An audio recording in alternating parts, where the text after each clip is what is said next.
ইংল্যান্ডের লিগে নিয়মিত পারফর্ম করেন জায়ান হাকিম। আমেরিকান লিগে ট্রেভর সুলিভানদের নিয়ে হয় আলোচনা। বাংলাদেশের হয়ে খেলার ব্যাপারে আগ্রহের কথা জানিয়েছেন এরা সবাই। তবুও নম্বর 9-এ থাকা খেলোয়াড়দের দলে ফেরাতে যেন পারছে না বাফুফে। আসলেই কি বাফুফের চেষ্টার কমতি রাখছে না, বাকি অভাব তাদের সদিচ্ছার? সবকিছু নিয়ে বিস্তারিত থাকছে প্রতিবেদনে। হামজা শমিদদের মতো মাঝ মাঠের তারকারা এসেছেন, উইংয়ের রাকিব ফাহমিদুলরা আছেন, ডিফেন্সের তপু তারেক মানানসই, কিন্তু স্ট্রাইকার পজিশনে কেউই নেই বাংলাদেশ দলে।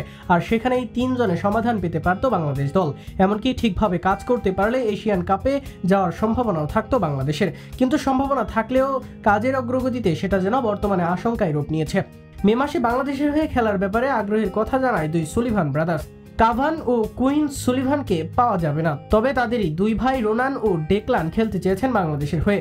এরপর প্রায় 6 মাস হয়ে গেলেও এদের বাংলাদেশের পাসপোর্ট প্রস্তুত হয়নি।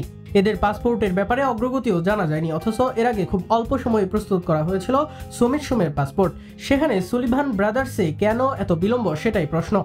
সুলিভান ব্রাদার্সের একজন রোনান খেলেন ফিলাডেলফিয়ার যুব দলে, যেখানে খেলছেন তাদের দুই ভাই কুইন ও কাভান, আর সেখানে নাম্বার 9 পজিশনে খেলেন রোনান।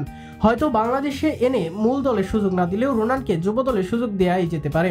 অন্তত বাংলাদেশে এনে খেলানো হলে আলোচনায় থাকতো।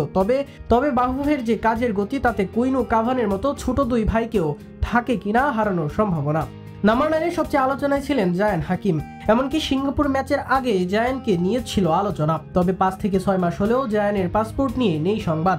এর মাঝে জায়ান ইংল্যান্ডের 7ম টায়ার লিগে পারফর্ম করেছেন, একের পর এক গোল করছেন, সর্বশেষ ম্যাচেও পেয়েছেন জোড়া গোল। তাকে পেতে যদি আরো দেরি করা হয় তবে প্রাইমটাই হারিয়ে ফেলবেন এই স্ট্রাইকার। সাম্প্রতিক সময়ে এদের সাথে আলোচনায় ট্রেভর ইসলাম।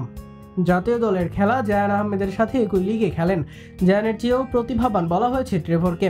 সেই ট্রেভরও খেলতে রাজি হয়েছে বাংলাদেশের হয়ে। তবে ট্রেভরকে নিয়েও আলাদা শোনা যায়নি আলোচনা।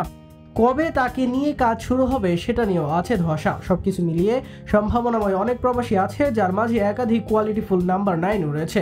তবে বাফুফের কাজের গাফিলতি ও সদিচ্ছার অভাবে তাদের নিয়ে আলোচনার মুখ দেখতে পাচ্ছে না বাংলাদেশ ফুটবল, যা পেছনে ফেলেছে দেশের সামগ্রিক ফুটবলকে।